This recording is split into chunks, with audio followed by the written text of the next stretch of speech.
Yeah, I'm Jackson. I have zero experience with carpentry.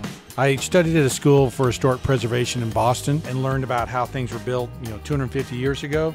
There's a long way to go. I'm nowhere near the top. Not that I thought I was, but there's so much more to do out there. Welcome back to the Passion for Craft podcast.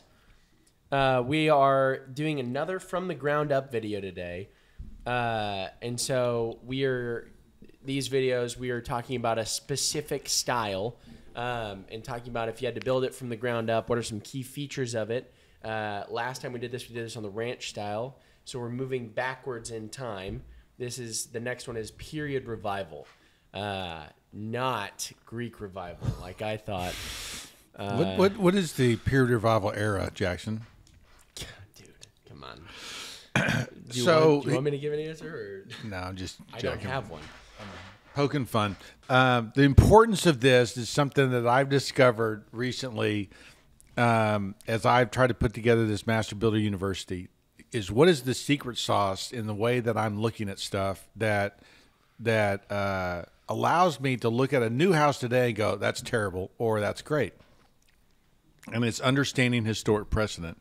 So we're going back through time, going back through these different styles, looking at things that are successful, that are definitive, right? The things that in the ranch period, we're talking about the plate glass window, right? And deep overhanging eaves and horizontal lines. So the period revival is one of the harder ones, because there's so many different styles in here. Okay, so the period revival era, and if you want to go and listen to my buildings and brew on period revival, it's very informative, I think. But we studied this style. And basically, in the around World War I, a lot of Americans went over to fight and were stunned by and impressed by the quality and character of building in Europe. So they looked at the French farmhouses and the English Cotswolds, and they looked at these different places, the Mediterranean, and were like, oh my gosh, it's so beautiful here. And so a lot of those architects, John Staub was one of them, but Samuel, another one guy that did a whole book on him.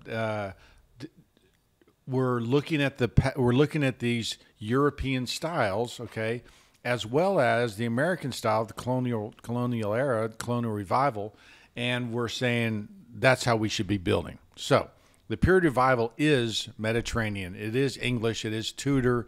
It's colonial. It's American, right? And so there's all these different details that they do well. Now, furthermore, if you have a son like I do. Hi, how are you? If you collect books like I have, okay, a number of these books on these American books and European books are studies of what was done in Europe. The White Pine series, if you're familiar with that, the Tuileries series, are all series that manufacturers and stuff put together to study the past. So the 20s is this great era to collect books from, because there's so many great resources of studying the past in that time. So a lot of minds to meld from.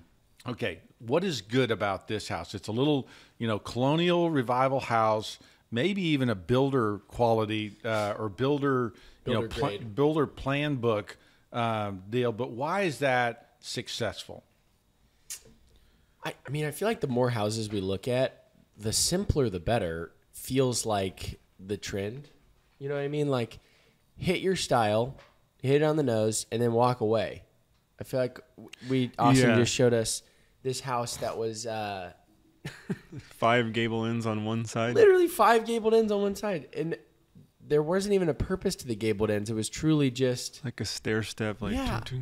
So I don't know. I feel like that's doing too much, and you kind of look at it and you're like, okay, can you just chill? It's like trying too hard. It's trying too hard. Versus this is just pure, it's symmetrical, and Like I don't know any of the details. What is that, like a sunroom, like kind of symmetry with that little overhang? Porch, yeah. I like the portico. Is that what it's called? The front overhang. I like the classicism in that. What about it? it has the order, a column with the capital. Really thick entablature. Yep. Yeah. It well looks done. Really nice. There's an engaged pilaster against the wall that also supports that full entablature. Yep. Mm-hmm. There's that little sweep that they've got up in there is if you look at books like Georgian Doorways or American Doorways, these books from the 20s, that almost exact thing will come up. Mm-hmm. What else? I like the roof too. It's not shingles. It's it's like a clay tile roof. Looks like a Ludovici green tile roof. it looks substantial. Well, notice that there's an inline gutter system, right? The gutter system is in the roof, which allows your Oh, is that what that one line at the Yes. bottom that looks kind of off? That's why those gutters come out of the bottom of the eave, out of the soffit, and actually drop down into those gutters going along. The quality of those gutters is really high. I mean, it's not the riveted, stamped steel kind of stuff. But that, because that gutter is in the roof line like that, that means you have a really pretty cornice and eave, right, with full moldings and full details, because the gutter isn't your eave. It's actually hidden into the roof line. Yeah. I mean, the shutters are properly sized. They're actually working shutters that work. The window proportions, the 6/1, the pilasters on the sunroom. I mean, I just go on and on and on and on and on. Just a lot of successful details there. The symmetry you're talking about and stuff like that. Just there's a lot of good stuff. I mean, there's an entablature on that sunroom over there where the pilasters are supporting. You look at that, and first glance is it's pretty simple, and it's charming and it's attractive, and I like it. But why? And then you start looking at all the details, and you're like, actually, there's a lot of really good stuff there. Yeah, it looks really good. I really like the trees behind it too. Yeah. It looks nice. Yeah. Yeah, it I does guess the frame it only nicely. Okay, I'll say something critical about it, and you Do it. let me know. These shutters on the bottom, like that mold windows. Oh yeah. Are those? I know they won't close over the whole window, but you generally, if I remember correctly, say like don't mold windows together like that, or Well, they start mulling windows together in the Victorian period, okay? But windows, and this is one of the sleuthing tricks. One of my instructors at North Bennett Street said that we are looking at Colonial Revival houses and going, well, how do you know it's not Colonial? How do you know it's not original, right? Because it looked like a Georgian house. He goes, the windows are mulled together. And so they don't mull windows together until the Victorian period, when they start putting windows in pairs. But the problem is today, if that window is mulled together, that mull would be this wide, because it'd be two back-to-back jambs with a little, and I'm holding my fingers up in the air, that's about 2 inches. They mull so you got jam to jam, back to back, and then you've got a little strip that goes over top of it. And so the proportions, this historical proportion that we're used to seeing, because you have to make room for the weight pockets, means your mull's about 6 inches wide, drops down to nothing, and it just kind of messes up with the visual proportion. So talk about the shutters, because I have two things that I can, show people and be like, hey, this is a poorly designed house, and here's why. And I'm learning more, but there are two like tried and true So far that I have: pork chop ends and shutters that don't fully close over the window because they're an ornamentation sticker, and it's not a good look. Now those shutters don't close over the window, so my whole world's falling apart. But they look functional. Like it looks like they are on a hinge. So if you were in Colonial close. Williamsburg, what would happen is you'd have a bifold shutter that would actually open up and make two and go over top of that window. No, we're not there, and it doesn't appear that is that. And so here is you're seeing the early stages of Ornamentation. stickers. Yeah. Okay. And they start to do that in this period, but realize that if our houses are Xeroxes of Xeroxes, this is the first one, Yeah. right? Yeah. And so the And ones it's we're not building bad. today are like 2 generations later, and so they're less good. But you're right. Okay, that shutter isn't appropriate there. It would never have done that historically. Would you take it off of this house? I don't know. I mean, Or would you make it a bifolder? I wouldn't make it a bifolder just because the maintenance for somebody would be too much. I'm talking ideal world here. I'm not talking.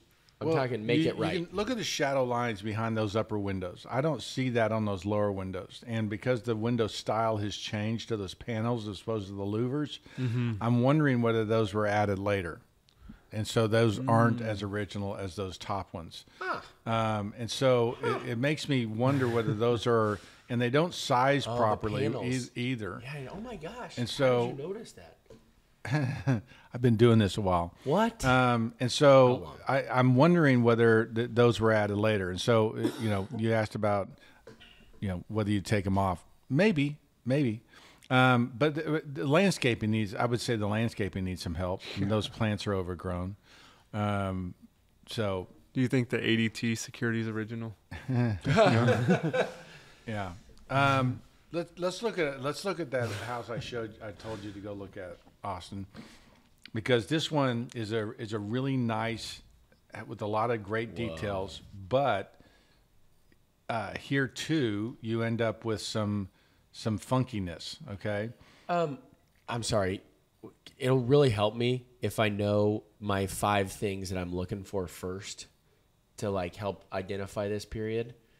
You know what I'm saying? Remember, like in the ranch style, you gave a very clear look for horizontality, long slabs, picture pane window, like those things.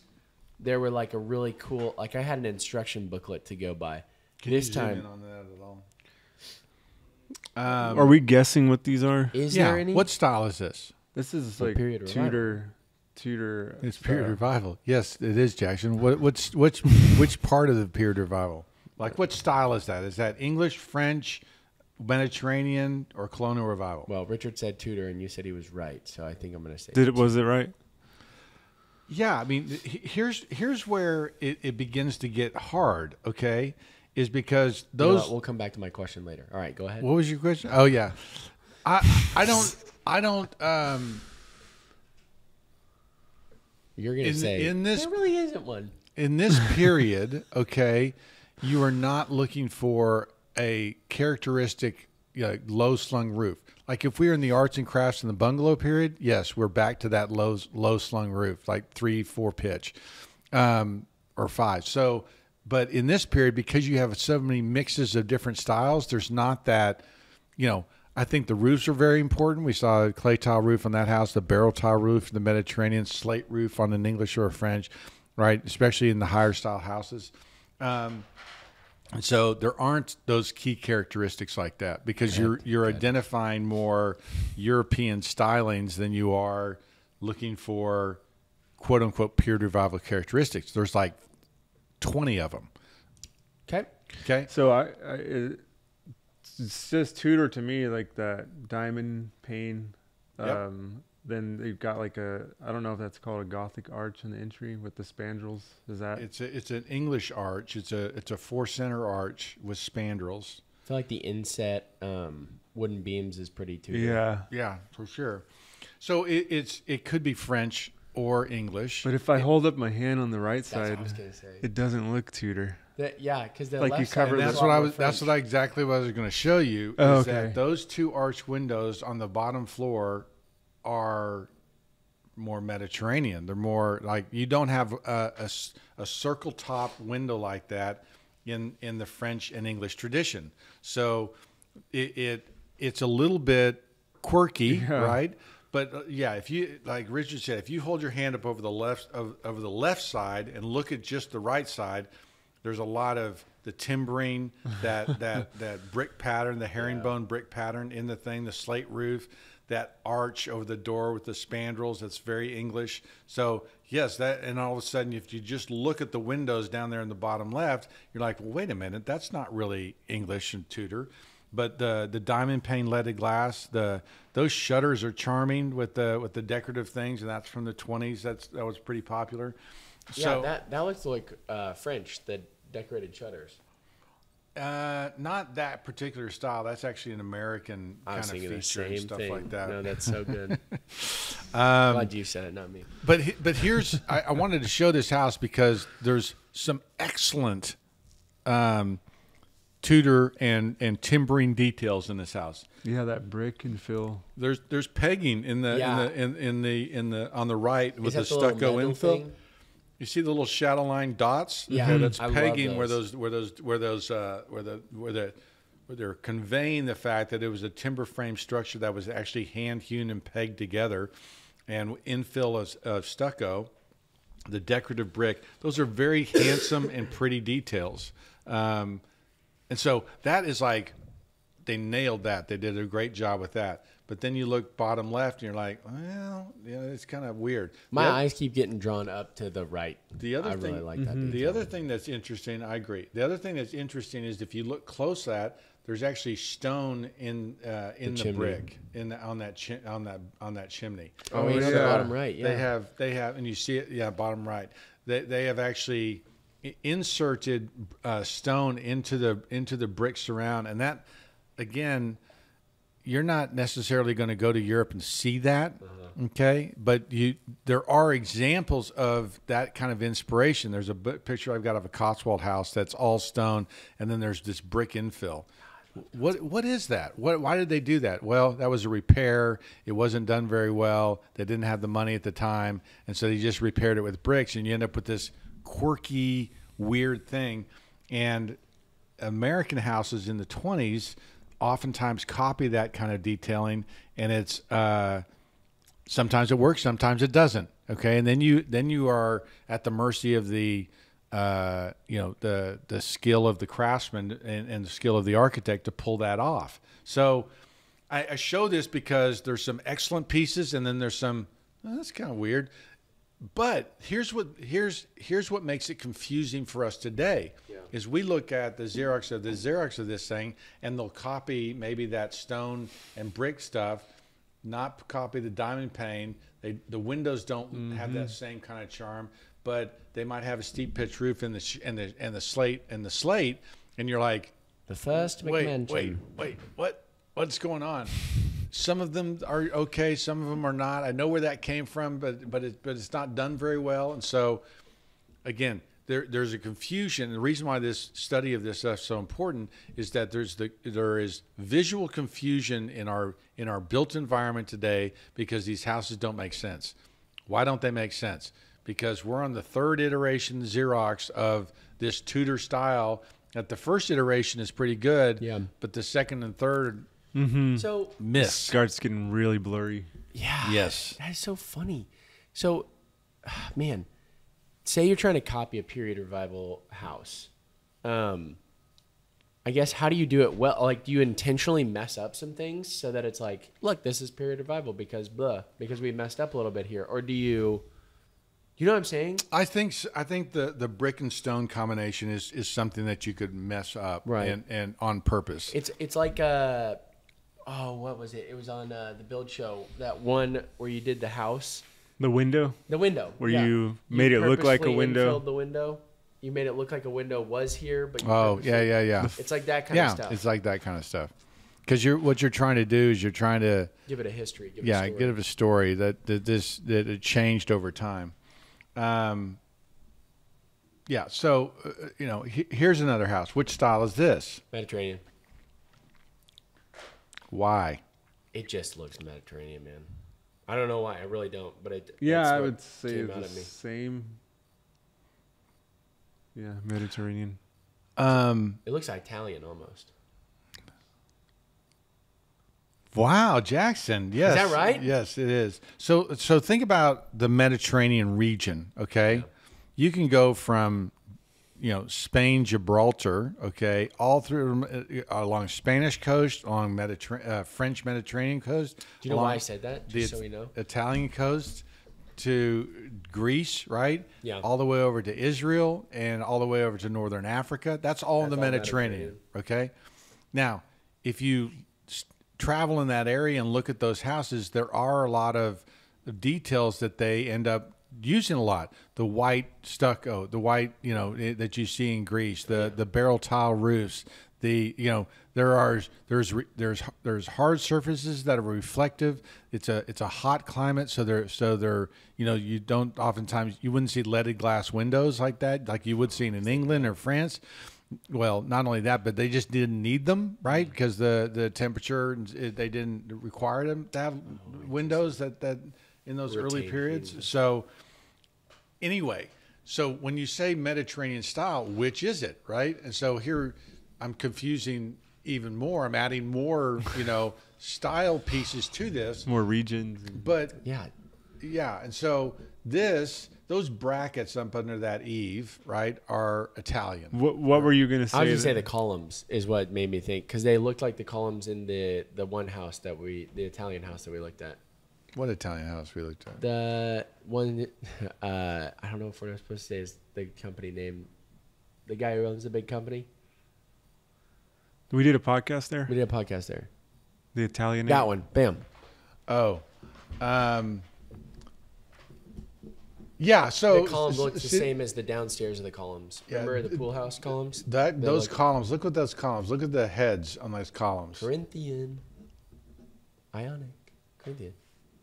But look at them closely. Do you see that? What about them?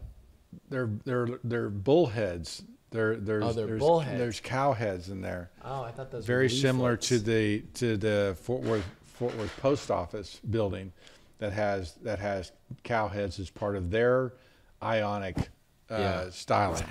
And so here's a situation, and I keep making excuses for all these different houses why they're not this pure thing, but they're not. And but those brackets up under the eave, okay, very similar to the brackets that we saw on that other house, on the other Italian Revival house. The barrel tile roof. Yep. In this case, it's green or blue, which is a little bit odd, and well, it's different, okay, and unique. And then you have those cow horns, the columns that inset in that porch.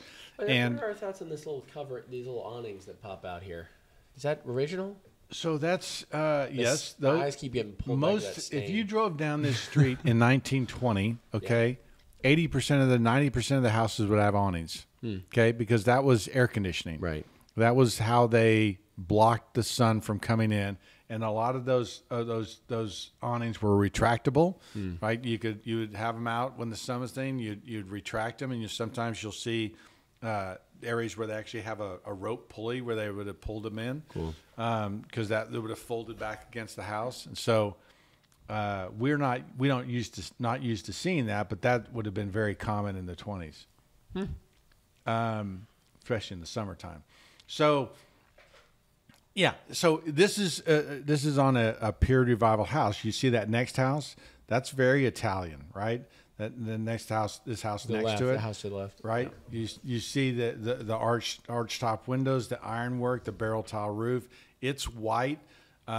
It's just much. It's more Italian Mediterranean than this one on the right. This one on the right, you look at it and you go, kind of trying to be a Mediterranean-ish, right? Yeah. But there's some almost bungalow arts and crafts stuff going on there. Again, it's this blend of different things, right? So there is almost no perfect example. This is the perfect period. Like the one on the left is a better Italian Revival house than or Mediterranean house than the one on the right. I hate that you said that. So sorry. And then go to that other picture you were just showing, Austin. Like how? Right? How am I ever supposed to learn? It's very confusing. You know what I'm saying? It is confusing. I feel like you know way more than I, Richard, and then you're sitting here like, what? How am I going to figure this freaking thing out? So look at this one. Okay. Okay, a lot of fun things happening here. Look at the twisted columns on the front porch. Those are cool. Right? Do you still have to have the same emphasis on? No. Okay.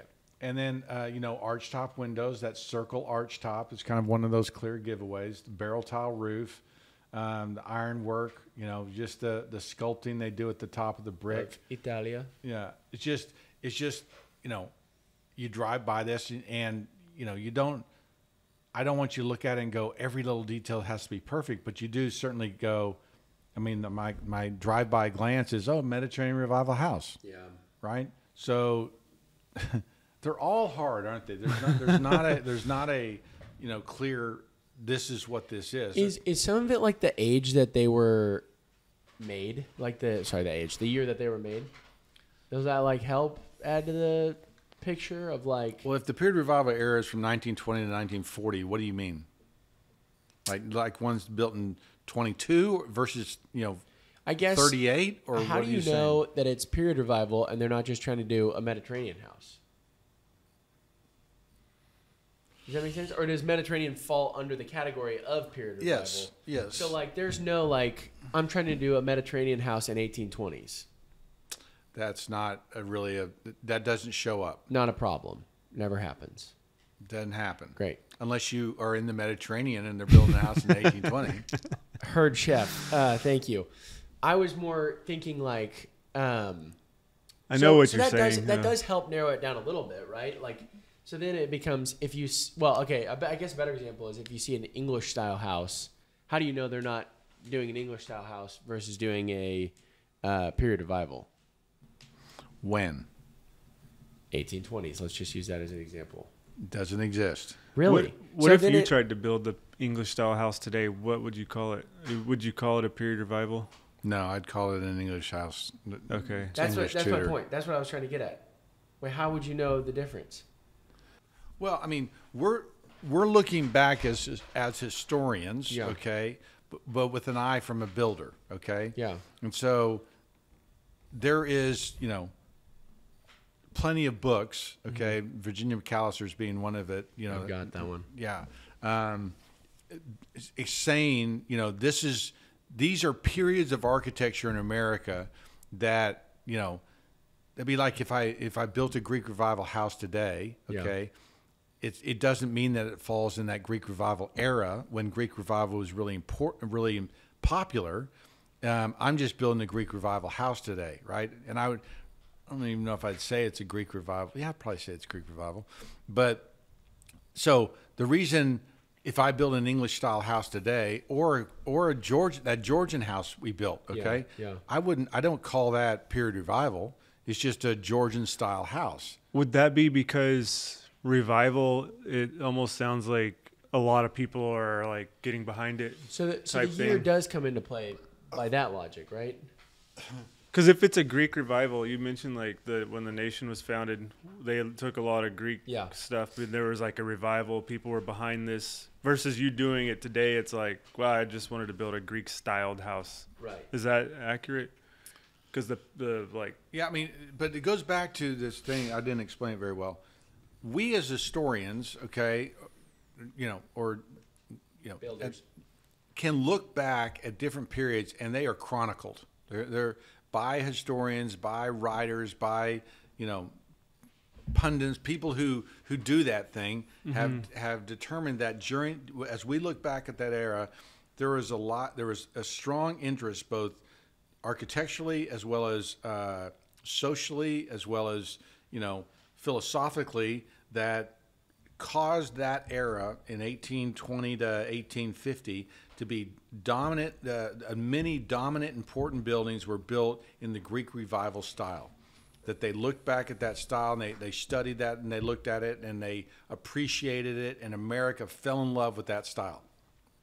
So we look back and go, yeah, that's Greek Revival. That whole era was. If I build a Greek Revival house today, I might personally have the philosophy of liking the democracy but I'm more looking at it from stylistically. I appreciate so many of the things they did back then.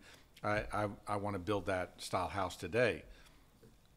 We would never look at this house in 20 years or 30 years and go, oh, that was all part of that same movement. It was a one-off. So I guess the reason for my confusion, and I think this is... No, I think it's confusing.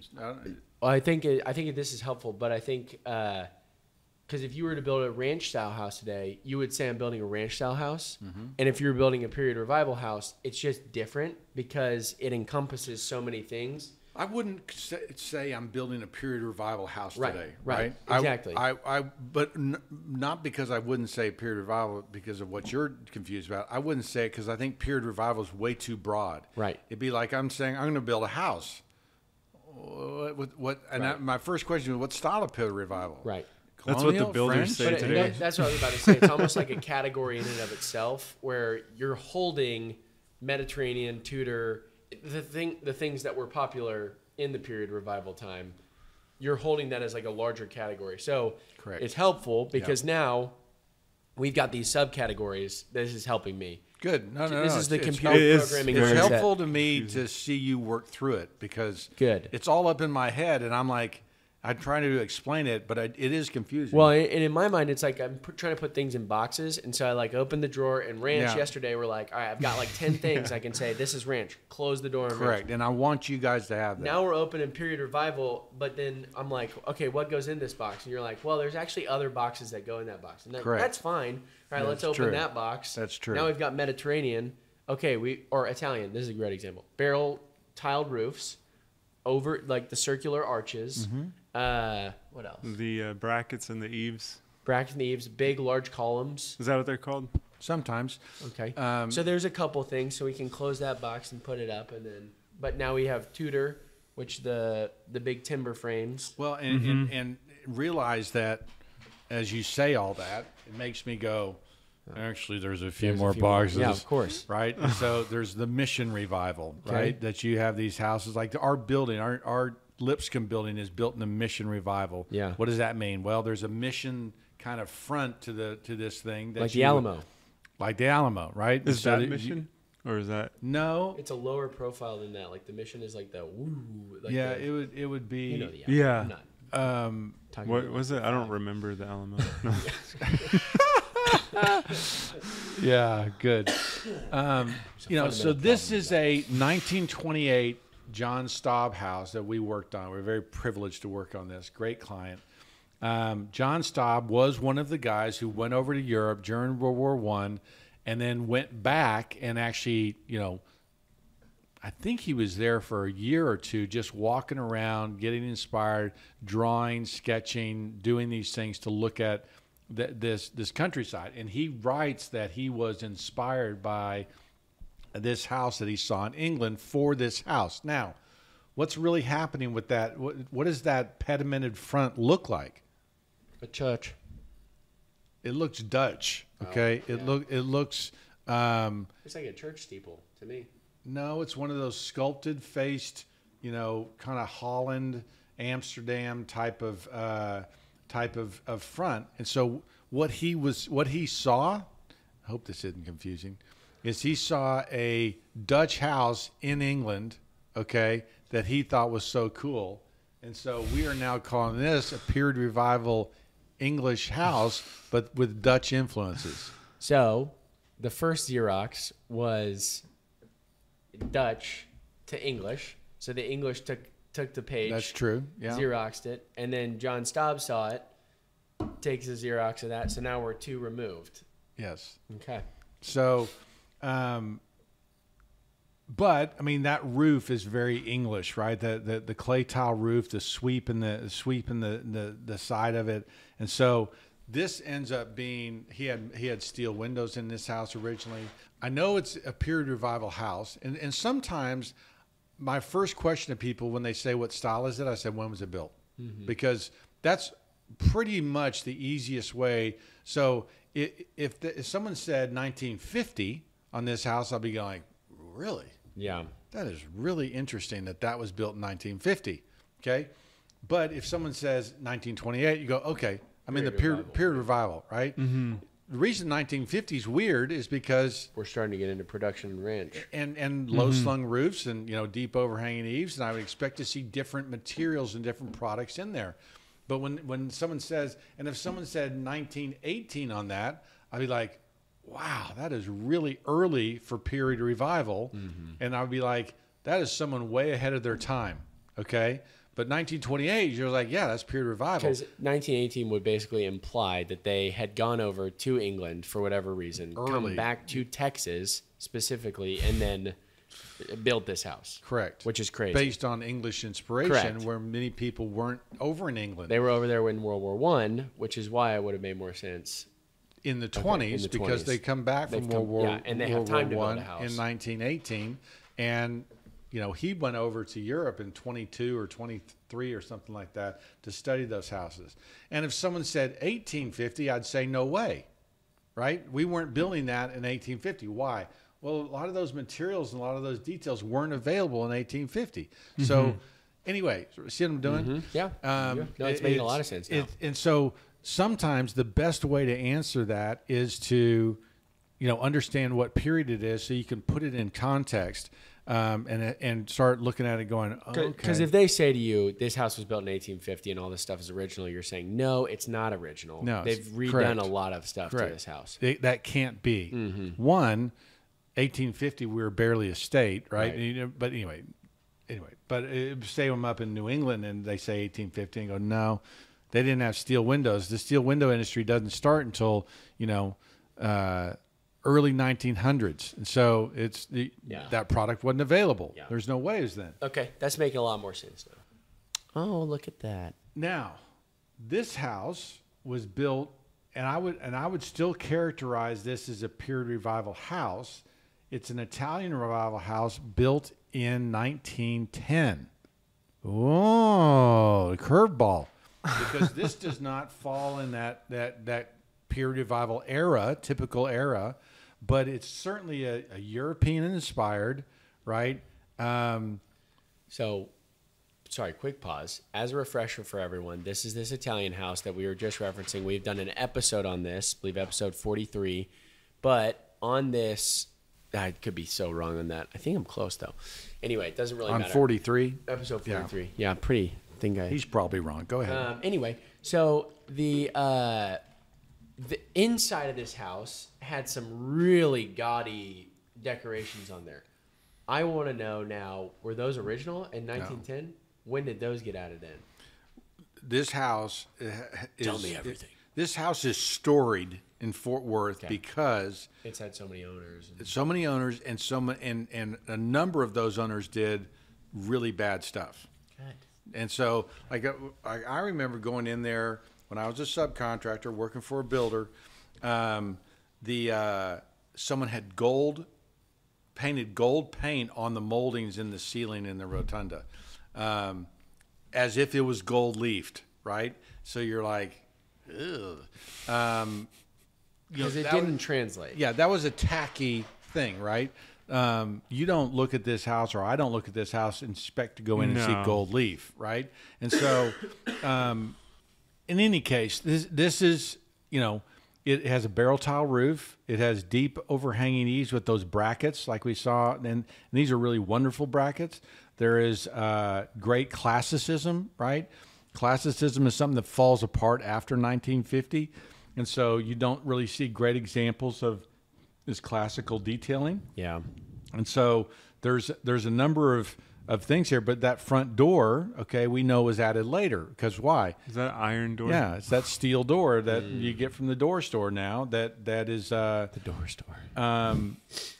He's not lying, because it's kind of go up there and just ubiquitous, right? That is a door that's really popular today. That is going to look very dated. Already looks dated on this house, and it's something we're actually changing out. Good call. A lot of additions here. A lot of changes. Well, here. I mean, I think you'd be challenged to know that this is that same house. Yeah, oh, absolutely. I mean, this looks like an 80s McMansion. And what details clue you in that this possibly is the same house? The barrel roof. Oh, the eaves. The eaves and the roof. Mm-hmm. Right? But that's it. Yeah. That's it. Everything else is they poked out the windows and they put big sheets of glass. They've got bad classicism, bad stucco, The plied molding on that. It's just Can you define bad stucco? Well, on that rotunda, they have. I know they put plywood and then they stuccoed over the plywood and then they applied molding to it. So you're saying you can't tell that from looking here, but you know that because you've gotten in there. I can tell that looking from here because of how poorly designed it is. Okay. Well, there it is. I mean, one, the entablature is not supposed to sit overhang the columns like that. The column should actually, the capital should overhang the entablature. Yeah. So I mean, just little things like that make you know that it's crap. And those aren't even really columns; they were added later. No, they're meant to convey pilasters. Yeah. Okay, but historically, we've found historic photos that rotunda isn't even there. Oh. Okay, the lower round part is, but the upper part was added later. And because of the way they did that stucco, you know it was probably in the 80s. Mm-hmm. Are you taking that out? Yeah. So what was there originally? Just like an open balcony? That was a rotunda? Okay. That's cool. That would have looked way better. Yeah. Because it would have kept the same even line with the rest of the... It would have been better. So, it would have kept an even line. But here going back to... what I was saying before, like you drive up in the front of this house and go, when was it built? Mm-hmm. Well, I don't know whether this is built in the. If I was going to sit here and guess, just looking at it, not know anything, I would have said 80s would have been the first thing that come out of my mouth. Could be late 2000s.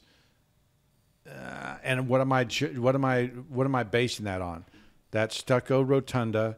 And the bad classicism on the right. Yeah. Mm-hmm. They've got Corinthian columns that are tubes. They're fluted Corinthian columns that are tubes, and they're too short. Yep. They don't work with the entablature. Notice that they don't line up with the balustrade above them. Right. That the pedestals do not sit up over the columns. I forgot about that. You pointed that out. You know, there's little things like that just are wrong. Mm-hmm. And so and what I'm doing is I'm starting to take... Like when was that stucco done like that? Right? 80s?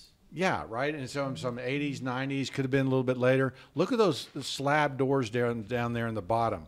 Like when would they put a metal door in? And so I'm starting to grab timelines and time things of when. So if I saw a big plate glass window in here that was on, like, if that old bottom right cabana was all plate glass and it was a sliding door, I might go, well, they did that in the 50s and 60s. That looks like, right? That looks like that. So I'm taking things, sleuthing and time stamping all those new building items, the things we saw in the 50s, even though there's nothing ranch about this.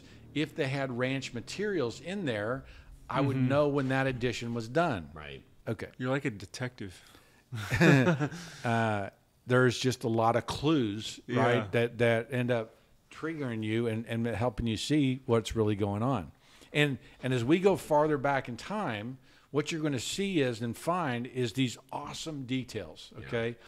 Like that period revival house that had that great timbering, we're going to go back and look at that English examples and French examples of that and go, oh, yeah, they did a good job of copying that, because we're looking at the original and bringing it forward. And as we go back, especially in the Colonial Revival era, great Georgian and great Federal houses, we're going to see details, and they're going to like, oh my gosh, why don't we do this anymore? Yeah. Why don't we do this anymore? Because our playbook is really short. Now, here's a good one, because what style is this? And just so you know, I'm going, too. The roof looks a little English. That's actually a French tile. I was about to say that. That was my second guess. That's a French Ludovici tile. No, I know. I was seeing if you knew, actually. Okay, so we've got a French roof. We have brackets, but it may not necessarily be Italian. This is confusing. It is confusing. There's some things that look almost colonial about it. Okay, just so you know, I'm going, too. Okay. Second, there's nothing colonial about this house. What are you doing? No, it's got symmetry and balance, right? That's how I was referring to. Okay. Yeah. Glad you caught it too. This is a mix in my mind. Okay, it's of what? I'm about to tell you if you'll just be patient. Sorry. So I gotta know. Tell me. I mean, look at the 6/1 windows. Okay, that almost tells you for sure that it's from that 1920s period. Okay, but there's arts and crafts elements in here. The four square house, okay, which is in the arts and crafts period, is almost exactly like this, where you've got this symmetrical box, and then you've got this dormer above, and bathroom and everything. So it looks like a 4-square house with, Mediterranean and, detailings, right? And so it is definitely a mix. I mean, that little scalloped arch and stuff over the doorway looks mission-esque, right? But the brackets and everything else, and so it's a mix of and they've got those keystones that are over the window that are distracting, right? Like, what am I looking at? What are they showing off there? And so it makes it hard to, go, oh, well, that they did that during when did they do that? Okay, during a classical period. And so, but from what period of classicism, right? Is that like Roman, or is that Renaissance, or is that right? And so, it's not clear, but 4-square is what it looks like most with period revival detailings. Yeah. Period revival detailings. Yeah.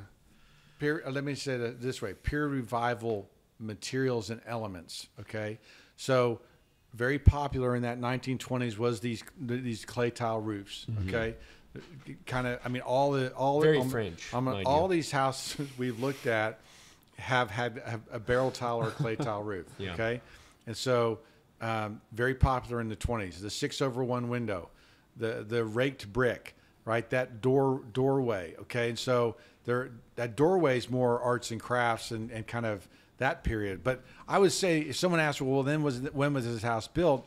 I would say like 1916, 1918, somewhere in that range. Wow.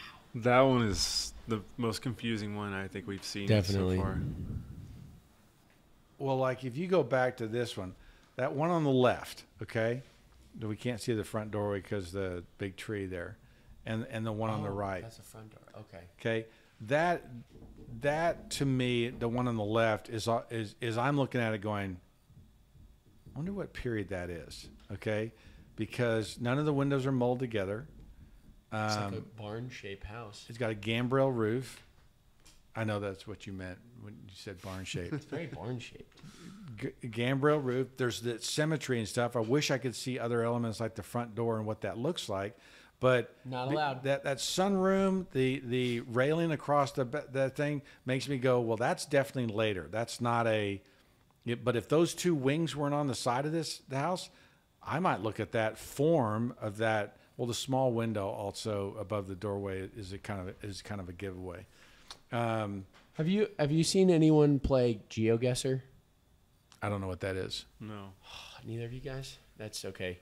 It's a game where they drop you somewhere on Google Maps. Oh, interesting. And you've got to say what country you're in, and you're trying to get as close as you can to like the region. They should make a GeoGuessr for housing periods in America. That's a great idea. It would be so fun to watch you play it and go, period revival, Mediterranean, or like, you know what I'm saying? Because these guys they're kind of hilarious when they do it. But there's a guy named Rainbolt who does it. And he can do it to where he like does all these macros to where it automatically looks down first thing. And so all he sees is the grass, and he can tell you by the grass what country he's in. Wow. It's crazy. So that is crazy. But yeah, I feel like you're in a similar thing, like where he could show you a dormer and you'd be like, I'm between period revival and Mediterranean on this one because you're like, sorry, that's a small aside. No, that's actually... Someone out there, please do that. That would be fun. It'd be a fun game. In any case, go to those pictures of those houses that you're showing, because here is why it's also confusing. Okay, because this is from I think it's a home catalog book that I have. I see all those roofs that you're talking about. But this would have shown up. Yeah, Home Builders Catalog, Chicago, the bottom. And so this is a 1927-28 catalog, okay, that in all these building materials in the front and in the back, they had house plans that you could buy, okay? $20. Okay, for the house plan. And so... I know, but you can do it yourself for $20. Anyway. These are builder grade houses, okay? and that one's not from that same catalog. But this is what you're looking at is the builder, what the builder plans would have been. Okay. Now, if you compare these builder plans to the plans that we see today, I think you'd be amazed at how good these plans are, how good the details are. But look at those dormers for one. Okay, I do a lot of videos on dormers, and dormers are constantly messed up. They're too big, too clunky. They get all the elements and details wrong. Those are really nice dormers with arched windows, gable returns. Yeah, I mean just a bunch of good details in that. And dormers get screwed up today all the time. You know, there's a little Mediterranean house on the left, right? How do we know? You know, that low pitched roof, the arched windows, right? So, but they're not this pure subject that anybody and everybody can look at and go, oh yeah, that's that. It's hard. I mean, you got a Colonial Revival house on your right, a Mediterranean-ish house on the left. If you go back to that other slide, you know, what's the house on the left? I don't know, but I'm definitely a Carlton type of guy, you know? It's Tudor. Because of the thick little arches. So you've got this steep pitched roof, right? But then you've got a shed dormer, okay, with the awnings. There's the awnings. Look at all those awnings. That's how it's on. And so but the steep pitched roof makes it kind of, you know, European, but that timbering is not very good over that front door. Look how they've got shingles going around the columns kind of thing, and then that timbering right about it. That's not a detail that exists in Are you talking about the Crosby or are you talking about the Carlton? I'm talking about the Carlton. That way they've done that front porch is a falsity. Yeah, okay, that is not a way that porches are built in England or France. Yeah. Okay, and so they've got an American porch and they've stickered, okay, timber detailing on top of it to make it look French or Tudor-esque. But that shed dormer totally blows the story, right? And gives it a 1920s feel. Okay, so we know that it's 20s, but it's goofy. So again, because if they were doing it a lot more classically, they would have the roof going this way on the dormer. Yeah, the dormers would not be that big. You know, they did that functionally so they could put, you know, a bedroom and a bath and everything else up there. Got it. But it's not stylistically correct. And so anyway, I wanted to show you some builder versions of these houses because they highlight the confusion sometimes of identifying why these houses, you know, what these houses are. So which one out of these four you picking? I'm really struggling here. Why are you struggling? Because I realize how difficult it is to look at houses and figure out what style it is. Because it's as the words coming out of my mouth and I'm trying to explain what's wrong, I'm just like, oh my gosh, there's so much in here. That's why I think this is a really good series. That's why I think, yeah. Is it giving you a headache?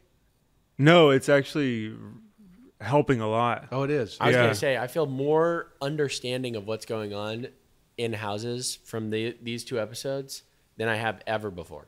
Wow. Yeah, I would agree with that. That's fascinating.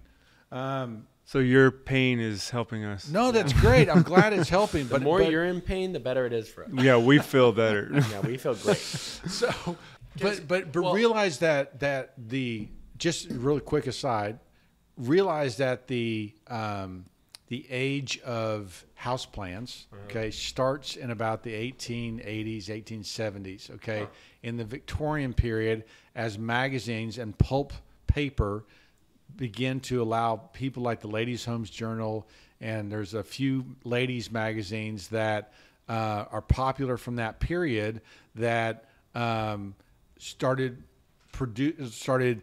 offering house plans to their homeowners so that they could start picking their houses. Okay, and what That's where it all fell apart. You know, Frank Lloyd Wright did some Ladies' Homes Journal's houses. Okay, just so to put it in perspective, Frank Lloyd Wright, one of the greatest architects ever, okay, was doing house plans for Ladies' Home Journal. I think it was Ladies' Home Journal. I can't remember. It was one of the ladies' magazines, which is fascinating to me.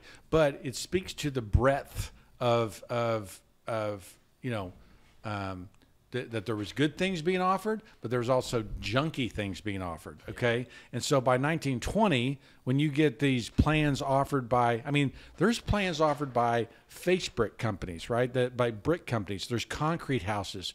There's the ladies' homes journals. There's the builder magazines. And so the proliferation of the quantity, I should say, of the things that they were putting out meant that the quality was questionable in a lot of places. And that house on the left, the Carlton, is kind of a mess architecturally, right? Carlton type of guy. It's there's something quirky and charming about it, but it's as far as being period pure, it's not. Okay. I'll just say it. I'm a hope for the timbered insets. Look at that. Austin, you are magic, dude. Golly, that's so awesome. I started talking about something. He finds an example of one. So there's a house, the fireproof house that he did for, I guess, the Ladies' Home Journal by Frank Lloyd Wright. Right. So there were good designs, and that's a pretty cool Frank Lloyd Wright house that speaks to his stylings and everything else that was offered by. And so there are good examples of things that were done, but there's also not good examples sometimes, or most times, actually. Fireproof houses became a big deal in Chicago after the fire. Fireproof houses became a big deal everywhere. There's a neighborhood here in Fort Worth, Elizabeth Boulevard, that in the HOA, in the deed that was written for that neighborhood, they had to it had to be fireproof. Wow. So the walls had to be solid masonry or clay tile brick so that they wouldn't burn down. Huh. And that became a pretty common thing. So, so here we are. Period revival.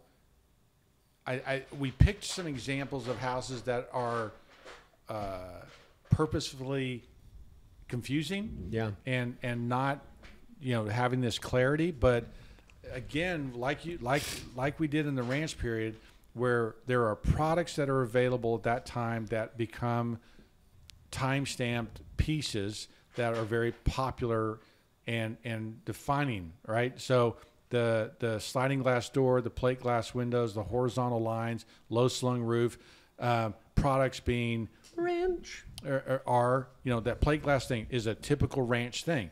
In the period revival era, that 6/1 window, is a very popular thing. The clay tile roofs, the historical stylings, right?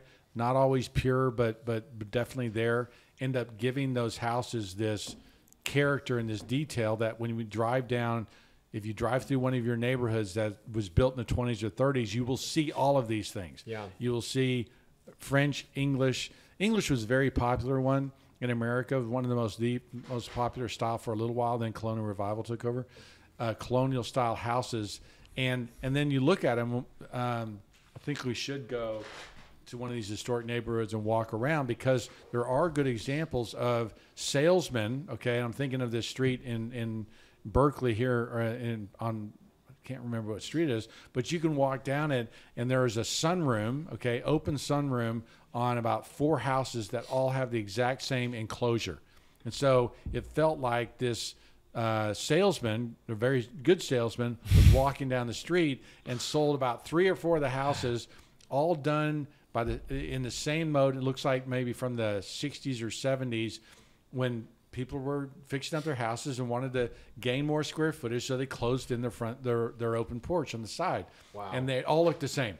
And so you're just like, okay, so there's a timestamp that was added later, because you can tell from the materials and the way it's put together that they don't belong to the period. I'm looking forward to that episode when we can go on location. That's a good idea. Maybe that's part 2 of this, is walking those neighborhoods. Yeah, it's good. Oh, man, so interesting. So, I mean, one of the things I think, just as a takeaway from this episode for me, in computer programming, you've got object-oriented programming, getting into way too many weeds, but basically you need to figure out what box everything lives under and what umbrellas everything stays in.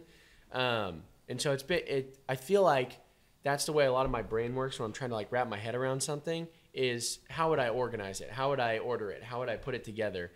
And so I feel like with a lot of stuff, it's like you keep saying all this stuff. You're like, yeah, that's to this home. That's to this home. It's like, how am I just ever going to figure this out? don't know how I'm going to figure this out, because it's like, yeah, sometimes this is a this, but then sometimes this is a that. And then you're like, well, if this can be that and that can be this, then what in the world?